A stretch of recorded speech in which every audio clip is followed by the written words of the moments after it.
don't know if TikTok is ending, but I'm gonna be messy and go ahead and share the story of how I'm supposed to be driving to Philadelphia literally right fucking now, but I'm not, because I found out the guy that I'm dating and was supposed to be meeting up with has a live-in girlfriend of 5 fucking years. If you followed me for any amount of time, you would know that I am a certified crash out. I have never been one to heal in silence. I've always been one to tweet through it, or in this case, TikTok through it. I'm always gonna process exactly how I'm feeling out loud. There's, again, no shame in that. What's shameful is what the fuck you did, Montez. Let's start with how he and I started. Because I don't give a fuck, and like I said, I'm so tired of men just not being held accountable. His name on here is Becoming a Psychologist, and on Twitter and Instagram, it's Joe Sweatpants. And again, his name is Montez. So fuck you, Montez. Hold on now, before we get started. Now, Montez ended up deleting his Instagram, Twitter. I don't know. He just went completely dark. Everybody's in the comment section trying to figure out what's his name and everything and trying to find his profile. I tried to find him, but all his videos have been taken down and his profile is completely gone. I checked Instagram and Twitter, did not find it. So I'm sorry, but we won't be having any reveals in this video. But make sure you guys watch this to the end because it gets messy. Anyway, we started out because I posted a picture, a selfie on Twitter, and because I'm so gorgeous, I got a lot of followers, and just people that were kind of like hitting me up off of that selfie, and he was one of them. He messaged me on Twitter and said something like the initial conversation that we had didn't really go anywhere, and then a few days later he messaged me on Instagram. I want to say this was like right before Thanksgiving was his very, very first message to me on Twitter, and then right after Thanksgiving was his second message to me on Instagram. The conversation that we had on Instagram like stuck. It kind of went somewhere, and well, it went everywhere. From there, we never stopped talking. We decided to like exchange numbers, and he asked me to call him. I remember I was driving home from my parents' house that day. So I called him like while I was in the car driving home, and then the second I got home, I FaceTimed him. I am a very delusional lover girl. Literally, my name on Twitter is Lovergirl Kenny. But at the same time, as you know, delusional and crazy as I am, I don't like to assume that every single guy that hits me up is like on some romantic shit. Like, I like to kind of feel it out first, and I had thought it was, but it was confirmed to me during our first FaceTime call when I got on the screen and he was like, wow, you're real life gorgeous. Like, you're not just, it's not just like on Twitter. So I was like, okay, this is like what I thought it was. There's something here, basically. Every day after that, we talked, texted, and FaceTimed like heavy. Every single day, all day. We talked about taking trips together. We wanted to go to Canada and Philly and Michigan, like all these different places just all across the nation. I had just started a new job, maybe like a month and a half, 2 months prior to he and I connecting. So I didn't have leave yet. Like, I was still within my 90 days at work and I didn't have leave yet. So I didn't want to commit to taking a trip, but I was like, in the future, once I figure it out, yes, like I'm down. So that was kind of like in the balance, and we were talking about it, but we hadn't set anything up yet.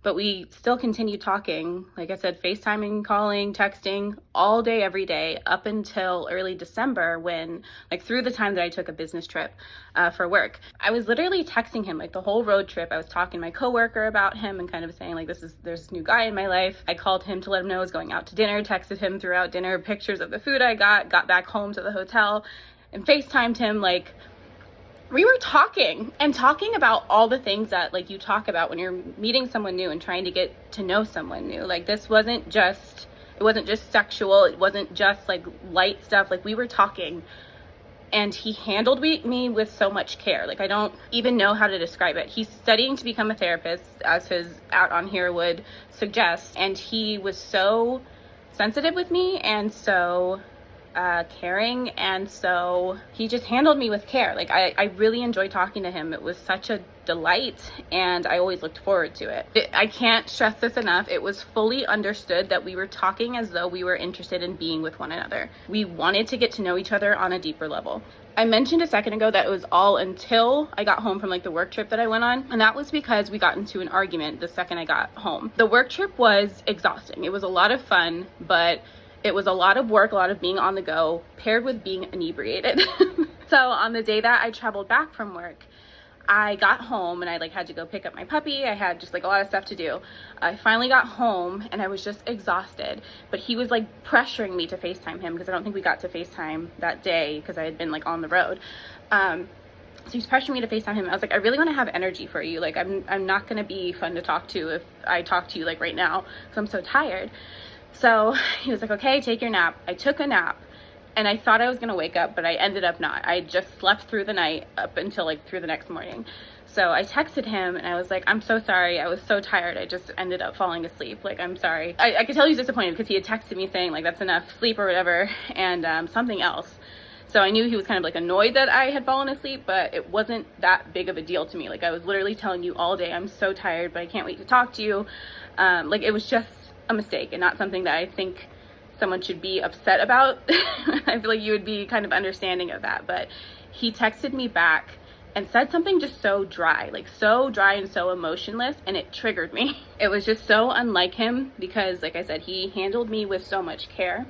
And in relationships that I've had in the past, I don't like being treated like I'm being punished for doing something wrong. Like, if there's something that you don't like me doing, say it. Don't withdraw emotion, if that makes sense. I didn't like it. So I was like, it's early enough. I'm just going to cut this off. And I didn't even respond. I just ghosted him, which I know is hypocritical from what I just said, but cut my losses, cut him off. And we didn't talk for maybe a week and a half, 2 weeks, something like that. During that time though, he watched every single story I posted. I muted his. He liked all my selfies. He liked all my tweets. And I was making, special care to avoid all of his, because that's just me.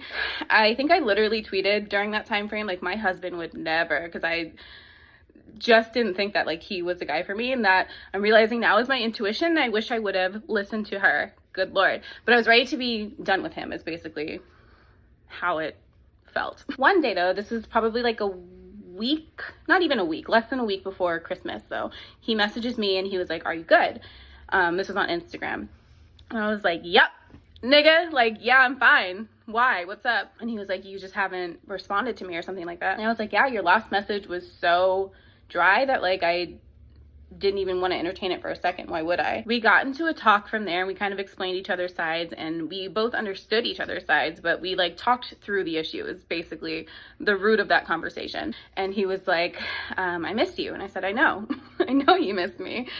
He basically was saying like he liked me so much and he was really disappointed that he didn't get to talk to me. He wished that I had just said what I was feeling at the time instead of ghosting him, because the therapist popped out, like, you talk through things. You're supposed to fix things and not just run away from them. But from there, we kind of rekindled things. We kissed and made up, and we were right back to talking heavy like we had been the weeks prior. FaceTimes, calls, texts, all day long, all over again, right? Like, nothing had lapsed. He continued that pattern every single day, minus like maybe 1 or 2 days where I caught an attitude with him on like New Year's and I just didn't want to talk to him. But on New Year's Day, we rekindled, and he FaceTimed me that morning, actually. So like everything was good from there. He was literally like, I can't stay mad at you once he saw me. Yeah, like things were just fine after that. Really started to like kind of get to know each other and grow to like each other. I really cannot explain to you how much time and effort this man poured into me. Since some of my past relationships, I've been very, very avoidant and very quick to cut someone off at like the first hint of something. But he would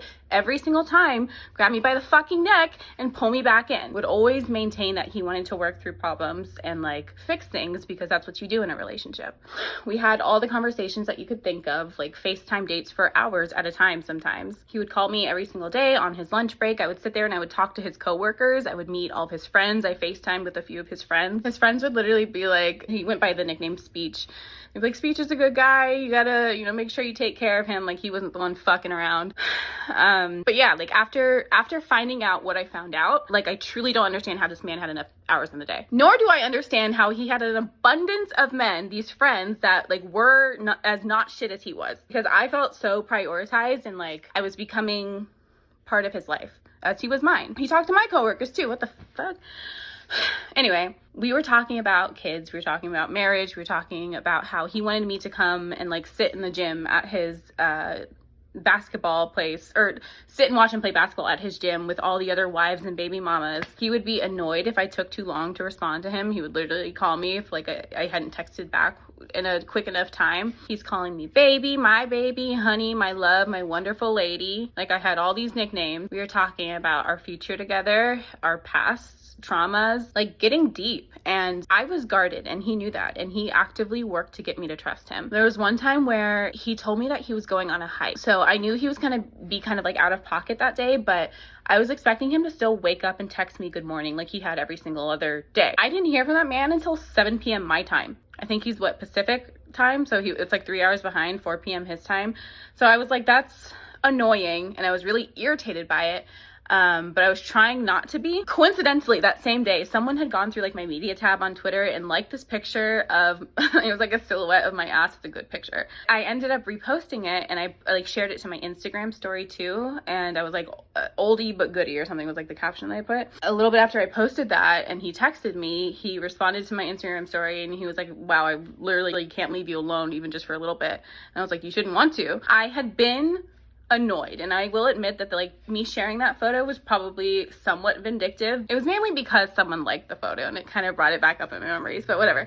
I had been annoyed because like all day without any sort of communication, not a good morning, not a fuck you, nothing. While like the Instagram messaging was happening, we were simultaneously going back and forth over text. I don't know exactly how this conversation happened. I could go back and look, but he at some point made a joke about how me sharing the photo on my story was worse than the fact that like he had hung out and gone on this hike with like another woman. He knows I'm a crash out, and I did not take kindly to that joke. I lost my mind. I basically told him like, I don't do the multiple women shit. I don't care if we're not officially dating. Like I don't do that. I also told him like, because I hadn't heard from him all day, I was like, we have different communication styles. I know I'm clingy, but I still need like the communication to tell me that you're not going to be able to communicate. And I was like, we have very different communication styles and needs, and you can't meet that for me, so that's fine. I'm done, basically. I was like, we're good here. He tried calling me, and I ignored it. Then he tried texting me, being like, call me. Like, are you being serious right now? We were arguing. He convinced me to call him, so I did. This is why I keep saying, like, I don't know how this man had enough hours in the day. During that call, I was arguing about how I like needed communication. Basically, I was like, I can't do the going all day without hearing from you thing. I was like, even if you're busy that day, check in the morning, say you're gonna talk to me later, and like I'll be fine. I was also saying like I didn't believe that you were alone on that hike, and he was like, I wasn't alone, I was with a group. And he was like, I was just joking about it being another woman. But he did say, he was like, no one was on their phone, so I didn't feel like I should be on my phone either. And I was like, I get that, but like you still woke up that morning and like were on your phone and then you left for your hike. I was like, there could have been a text to me somewhere in that. So that's why I'm like a little irritated, just because you went the whole day. You know I don't like the jokes about other women, like that sort of thing. So long story short, we talked through that, and he was kind of like walking me through my emotions like a therapist would. He talked me off the ledge. He was very reassuring. I was like, I know I'm clingy. I know I need clear communication. Otherwise I get really imaginative. But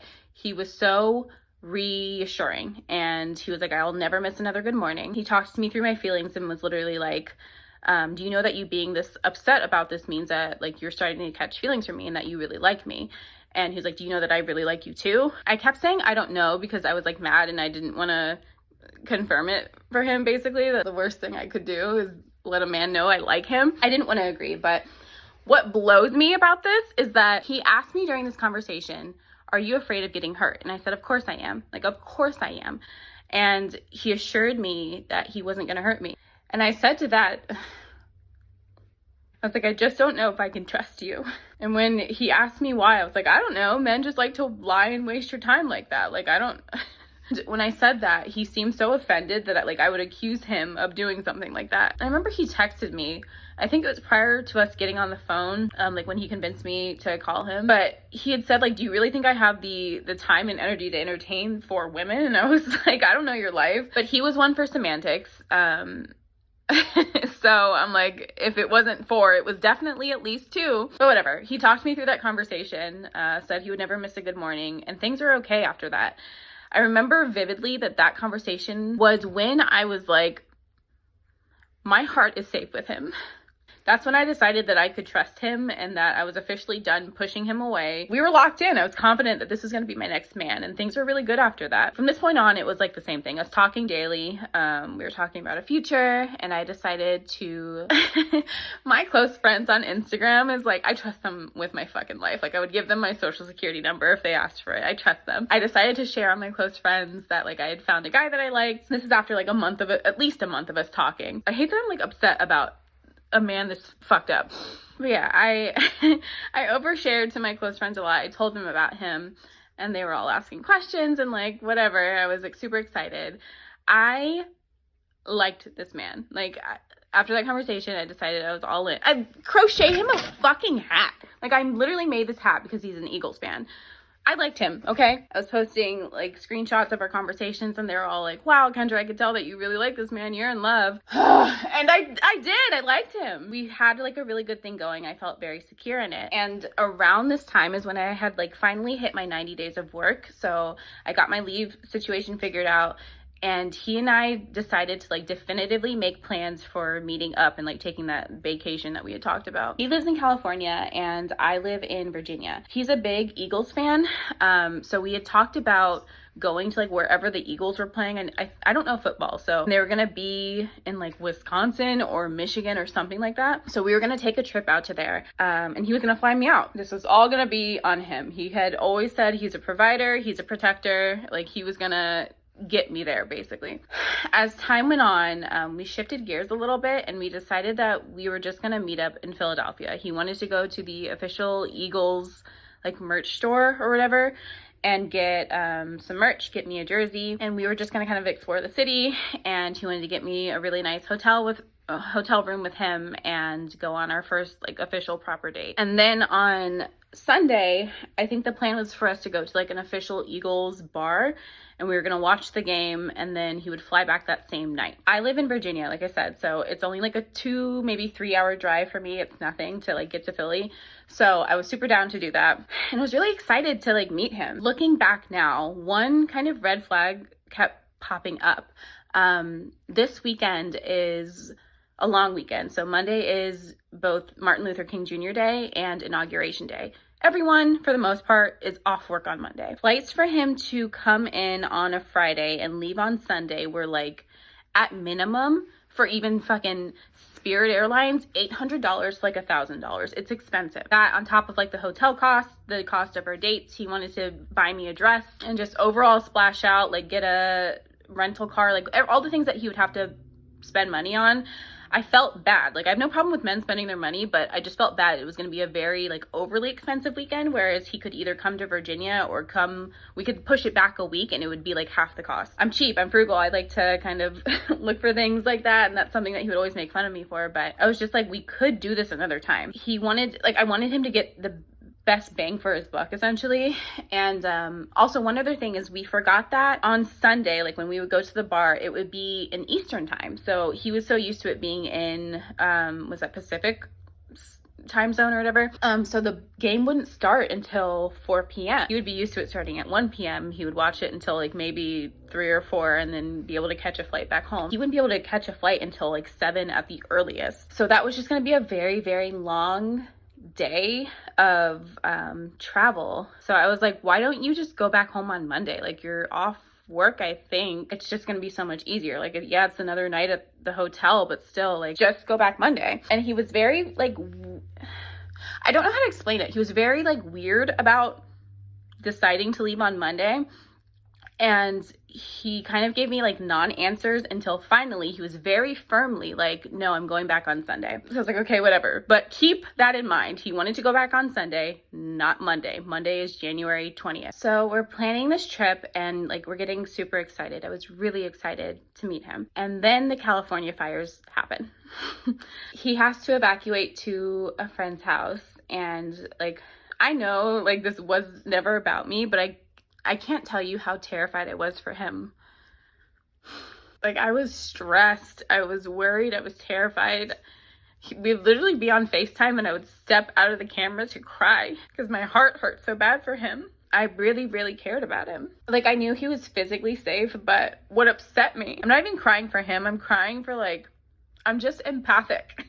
Like right now I wish the fire would have taken his house. I was so like sad in the moment just thinking of any psychological damage that would have happened to him. Like I knew he was physically safe. He had evacuated to a friend's house, but I was just hurt thinking of like depression, having to leave and like just dealing with the unknown and the uncertainty and all the things that like come with having to evacuate your house in a natural disaster or whatever. I was so sick over that for him. I literally thought that like this was gonna be my next man. Like I can't express enough how worried I was for him, how bad my heart hurt for him. And I was trying so hard not to be another stressor in that. I told him like, text me when you can. Like I was really trying to just kind of give him the space that he needed to get the things done that he needed to get done. I really just wanted to be there for him and like do anything that I could to help him from literally across the whole country. So I was trying to not overwhelm him and be as clingy as I normally am. And to my surprise, he was actually very, very communicative. Like the amount of times that we FaceTimed and texted really didn't decrease. A little bit, but like not by much. He was at one place, and then I think like the next night he had to end up evacuating again. This evacuation is where things became like a little bit suspicious to me. Like I said before, when we had that one like conversation and argument, and after we made up, I decided to completely trust him. Like I gave him my heart, I was in it. But when he evacuated to this friend's house, something was just a little off to me. He got real non-binary when he was talking about like the people that were there.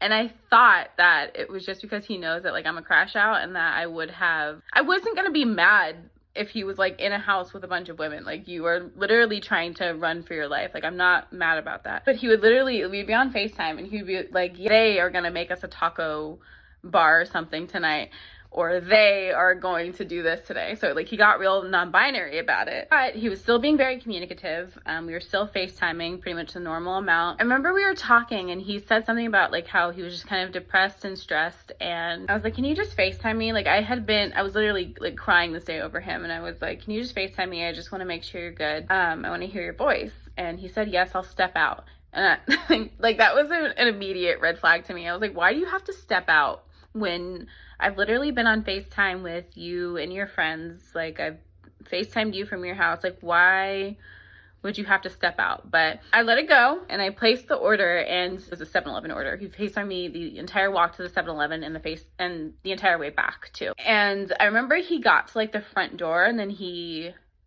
kind of abruptly hung up, and he texted me saying like, sorry, I cut you off there. And I was like, I just said thank you for calling. I let it go. It was like the first day after he had to evacuate again. And any suspicions that I had were kind of like calmed by the fact that for the next couple days, like we FaceTimed, we called, texted, whatever, mostly from his car. But like he had said that he didn't feel useful in the house, so he was trying to just kind of get out. So that was kind of his excuse for that. I don't think he had to go into work, but he had to go, or he didn't have to. He decided to go to this place called Cyber City. It's like a little gaming place in like the LA area, I guess. It was just his little solace, like his home away from home, his way to kind of get out of the house and have fun, not be in the way, which is what he kept saying he felt like he was. And he had also said that like he hadn't been eating. He was like, I just haven't been thinking about it. He had been stressed, he had been busy, whatever. So I know that like when you're not taking care of your body, like your mental's gonna suffer, and his mental already was suffering. So I just wanted to do my part as a good girl would and make sure that he was fed. So I Uber Eats him some food to like the Cyber City place. This was like not 2 days in a row, but like I did it twice at least, in addition to the other order that I got him. I literally like hung out with him on FaceTime after I ordered it, watched it pull up and him get the order and go inside to go eat it. And it was kind of like a rinse and repeat the next few days. That was kind of the routine, is he would just want to be out of the house. And I'm realizing now that's because his girlfriend was there with him, but we talked in FaceTime like normal. We talked about details of our trip. It was kind of in the air. I was really I really didn't want him to come, sort of. I wanted to see him and I did want him to come, but I didn't want him to like not be there mentally. I didn't want the whole LA fires thing looming over him while he was there and him to not be able to like fully be present with me, basically. So I was like, don't feel bad if you have to cancel. All right, let me get some big brother advice. If you ever in a relationship, this is what I tell my sister, and this is what I will tell my daughters. I have two, right? If a man is creating space between y'all, that's usually a red flag. Men love hard, even the toughest ones. If he didn't want that, he wouldn't be sitting here love bombing you, telling you all these things. Why would he go from building the future with you to out of nowhere keeping his distance? They weighing their options. I'm just being real. Now, if I'm wrong, let me know in the comment section, Messy Fam, but that's just my perspective. I'm 30 years old. I seen what I saw, and I know what I know. I can only talk from personal experience, and I think very deep, but y'all let me know in the comment section. Am I somewhere in the ballpark with this? Correct me if I'm wrong. Postpone, like it's absolutely fine. And I low-key wanted him to cancel too. Just because I was like, I want you to have time to kind of get things together. We didn't know about the status of his apartment, if it was still standing or not. I just didn't want all of that looming over him. And like I said, I had just been so worried about him. You know, eventually he confirmed that like he wanted this trip to move forward. So I got on board, and I think that was this last Saturday. And because I was on board, I was like, you know what, let me go ahead and book all my appointments. I booked my nails, booked like everything I needed to book. And I was also like, let me go ahead and get the deep dive out of the way. I'm crazy. Like I said, I'm a crash out. I always do a deep dive on like all the men I date, usually within like minutes of meeting them. But for whatever reason, I decided to be just trusting with him this time, and I didn't do the usual deep dive that I normally do. I did like a little bit of a dive on him, but like nowhere near as deep as I normally do. But I was like, yeah, for my own safety, I'm just gonna go ahead and look into him. Basically, I was like, I'm not gonna traveling to a city to meet a man in general is crazy anyway. Doing that without having like done your proper research on him, nuts. So yeah, I did. He was at the Cyber City place on like Wilson Boulevard in LA or whatever. And I had just gotten him Chinese food, so I could make sure that he was fed. And then I knew he was kind of there just like gaming for a little bit, and he was occupied. So I decided to search his name on Twitter. Nothing crazy came up, actually. The only thing I kept noticing was that in his mentions, the same page of a girl kept popping up. And I was like, that's so annoying. I was like, who is this bitch? Basically, like, is this some like friend that he has out there who's just a little too involved? So I kept scrolling. I was trying to ignore it, but she just kept popping up. I was like, what the fuck? So I clicked on her page and started to scroll a little bit just to see like who she was. She was a massive influencer. I think she has like 150K on Instagram and like 30K on, 150K on Twitter and like 30K on Instagram. And he's crazy as fuck for that alone. But anyway, I was scrolling through her tweets and I just saw a lot of things that were very coincidental. I saw this picture that she took of like, I think it was like the sky. The sky was black because of like obviously the fires in LA. And she was like, we're evacuating now. Like the sky looks crazy, basically was her caption. And in her photo, I could tell that she was sitting passenger in a Tesla. And he drives a Tesla. And I was like, huh, okay, maybe they're roommates, but noted. And a few more tweets. She tweeted about seeing Nosferatu and Wicked, and those were two movies that he had recently gone. Fellas, and this is why they say a woman's intuition will catch your ass every time. I'm telling you, when they in love with you, some of y'all don't know, and I feel bad. If one day you do find that love and stop being who you are, and I'm talking about male and female, and hopefully y'all settle down and find this love. But people who know what love feels like and how obsessed a person can be with someone, this is why you avoid doing anything. She's handling this very well. She said she's a crash out. I mean, I know a few people that are you probably wouldn't wake up. The scene and that like we talked about after, he was like big into critiquing movies, and I saw that she saw them. So I went back in our text and I saw that she saw them on the same days that he saw them. And I was like, huh, noted. I scrolled further and I saw a tweet that she put out that said like, dating a 6'3" gym rat is all fun and games until they like get hungry because they eat so fucking much. And I was like, huh, that's so weird because I too am dating a 6'3" gym rat who likes to eat a lot. That's so weird. Noted. And then what did it for me is she posted a picture of his dog and I lost it. I lost it. I was like, oh my God. I knew back from like the very first tweet in the Tesla. I knew then. But the dog tweet took me out. Fuck. She laughing, but deep down I can tell she want to cry so hard. She is literally laughing through this pain. You can tell she's been kind of low-key about to cry the whole video. But I get it, man. Some of you might make light of this situation, but this is real trauma. I smile sometimes because of the humor that she's using throughout the video, but I feel you. I'm not gonna lie. I ain't gonna lie to you. I love like this too. I'm guilty. I love like this. I'm very territorial. It hurts. It sucks. You gotta be cold in this world for no reason. And so from there, I kept kind of like manically scrolling through her media tab and I found a picture of them together. I was like, God damn it. And then I went to her Instagram and I found more of them together. I think the second I found like pictures of them together on Instagram, I immediately decided to message her, and I'm really glad that I did because I think I would have lost my nerve had I not been. I was crashing out. I posted on my close friend story, and I literally was like, I'm finding out in real time that this man has a girlfriend, and I think they live together. She, like I said, she's a big influencer. She has a lot of followers, so I messaged one of our mutual friends, and I was like, can you please message her and tell her to message me back right now? And luckily our mutual friend did. She ended up seeing my message and she responded to me. I told her everything, and I said, are you dating Montez? And she said, yeah. And I said, are you guys dating exclusively? And she said, yeah.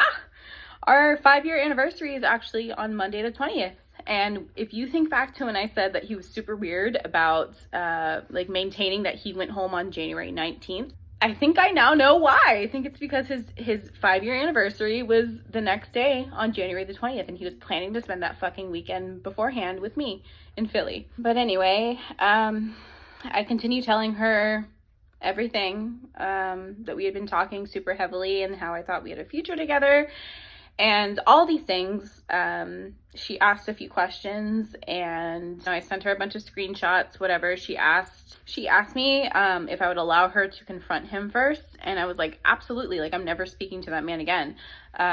She and I kept messaging back and forth, and I was trying to give her kind of whatever proof I had via screenshots, and she was saying that, like, it's so crazy how people live a double life. And I was like, yeah, it really is insane. Like, he's not the person that I thought he was. And I was like, I'm so sorry for this timing, because I knew that she was currently evacuated from her home. And I was like, you know, I hope that you make the choice that's right for you, but you deserve so much more than this man has to offer you. And she said, thank you. And I was like, don't hesitate to reach out if you have any more questions. I think that she ended up texting him, like, in that moment, saying, we need to talk. And he was still at the Cyber City, like, gaming place at the time. I know that the second that she texted him, he ended up FaceTiming me. I think he called like maybe 2 or 3 times, and I ended up declining all the calls. So he texted me a question mark, and I sent a screenshot to her, and I was like, he's FaceTiming me right now trying to get in contact. I know that he got home like very shortly after that, and I think that she ended up confronting him then. She messaged me like very shortly after, and he basically denied everything. And he said that he was just trying to use me for sex, that he never cared about me, he didn't want to be with me, he was denying all the allegations and whatever. But she messaged me saying, like, he just left again, and let me know if he reaches out to you. And right when I got her message saying that, he texted me just the word wow. So I texted her, or I messaged her back, and I told her that. I will say that, like, the entire time that she and I were messaging, she seemed a little bit in shock, but she was very, very calm. Like, simply put, she wasn't mad enough for me. I didn't know if that's because she was processing it or if she's used to this, but it didn't seem like it was the first time that he had done this, and it also didn't seem like she was leaving. And from what I've seen after, I think it's confirmed. I think she's staying with that man. You know, and everyone makes a choice that's right for them in their life, and that's what I told her to do too. You know, and maybe she's making moves behind the scenes that I don't know about. Like I said, they're currently displaced from the fires together. And, you know, maybe she's just kind of planning, but I'm trying very, very hard not to judge. But I will say that, like, girl, if you stay with that man, that's embarrassing as fuck. That man does not care about you in the way that he might have led you to believe. And you are doing yourself a disservice by continuing to breathe the same air as that man. He is a fucked up liar with mommy and daddy issues that will never be resolved. He's going to continue to spread his damage to people who don't deserve it, and you are enabling him to do so if you stay. And I really don't intend to be rude. Like I said, I don't know what's going on behind the scenes, but I can't stand when women stay and when they allow men like that to continue to be destructive and harmful. I can't stand it. Time spent is not enough of a reason to stay. He didn't care about losing you, nor does he now that he's been caught. You know, as much as he acts like he does now, he doesn't give a fuck. And he's likely been doing what he did with me with tens of other women across the country. You know, with how quick he was to talk about booking a flight for me and flying me out. I know he's doing this with other girls. The same thoughtful things that I saw him doing for you when I was scrolling through your media tab, he was talking about doing with me. He doesn't care about you. He damn near referred to you as his maid. He said he has like a cleaning service that comes, and that's why his apartment stays so put together. He's only fighting for you because he is so used to the stability that you guys have built together, but he didn't give a fuck the past few months that he was talking about building with me. I hope that you will protect yourself and leave. At the very least, get an STD test. I'll tell you to do that now. It's just disappointing, but that's pretty much how I found out. I told her I was never going to talk to him again, but I did end up texting him. It all happened on it was like a Saturday night into Sunday morning. Like I was up until like 1 a.m. on Saturday or Sunday morning. I'll show you the screenshot of what I said. Fuck it. And I meant every word too, bitch. He's just lucky that I didn't get into his abandonment issues about his mommy and daddy and how the two of them leaving him contributes to him being the shitty man that he grew into today. But, you know, if he ever wants to reach out and hear about it, I'm happy to tell him. Anyway, men like that are trash, and I just don't understand how they put so much energy into wasting your time. And it just sucks because, like, I really did care about him so much. And I won't lie, like, I'm hurt. I'm sad. This is low-key been traumatizing and very jarring. It feels like a breakup. Like I said, I thought that, like, that was going to be my next man. I thought we had a future together, but I'll be okay. I'm just glad that I found out before I met up with him, and that this, as sad as I am, like, this is not going to derail me. This has nothing to do with me, really. This is his own fucked up illness that, like, he wanted to pull people who didn't deserve it into because he can't fix himself and he doesn't want to suffer alone. And I don't deserve that. I guess here's to having a free weekend again, and to not being stupid enough to stay in a situation like that, and to finding the person who will never embarrass me with the way that they love me in the future. I'm really excited for that. Yeah, if you have any questions, you know, I'm happy to answer anything before TikTok does or does not go away. Thank you for watching. All right, Messy fam. If you made it all the way to the end of the video, I want to thank you personally for watching it. Your family, I appreciate you. Let me know what you think about it so far. Now, one thing I can say is this, y'all. I have a big sister. I have 2 daughters, right? And the one thing I can agree with her on is this. If you take a man back that cheat, he gonna continue to cheat. I think we can all come to the assumption that the reason why the first girlfriend and him been around so long is because she's okay with him cheating. She said that the woman didn't even seem shocked or even thrown off about the situation at all. She just seemed like she was just numb towards the situation. So that should tell you right there that this has happened before. At the end of the day, it always just leaves somebody hurt. You can learn anything from this message as young folks. If you don't like your partner, break up with them the right way and then move on. It's nothing wrong with breaking up with people and then moving on, because you create this little toxic pattern of just cheating. Somebody's going to get hurt, all right? I don't know if y'all watch true crime, but I like my life. If me and you not rocking, me and you not vibing together, I'm just gonna break up with you. I'm gonna take my little time to heal, right? Get myself together, get in the gym, get my skincare together. Once I get myself back to healed and I'm fully over that relationship, then I move on. I just feel like we have time for that. It's no rush to get back into another relationship. And also, I want to take the time out and say shout out to Kenny for taking the time out and sharing his story. It takes a lot of vulnerability and courage to admit these things in front of a large audience like you just did. The way that you ended up finding somebody with the same heart as you. I appreciate y'all for watching the video to the end and listening to me yap once the story is over. Y'all my family. I appreciate y'all. Let me know what y'all think in the comment section, and I will see you guys in the next video. Peace.